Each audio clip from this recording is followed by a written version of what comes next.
जो मेरी बहन की कातिला है, उसके साथ रहने के ख्याल से ही मुझे घिन आती है।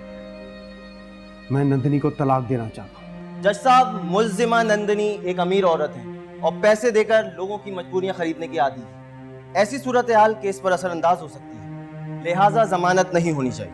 मेरी पत्नी माला की मौत के जिम्मेदार जरूर है, मगर वो मुझसे बेवफाई नहीं कर सकती।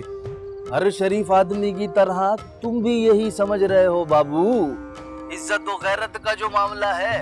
लेकिन मेरे अजनबी दोस्त, ना तो मैं कोई एजेंट हूँ और ना ही कोई प्राइवेट जासूस। इसके बावजूद तुम्हारी बीवी की आकाश के साथ रंगरलियों के सबूत हैं मेरे पास।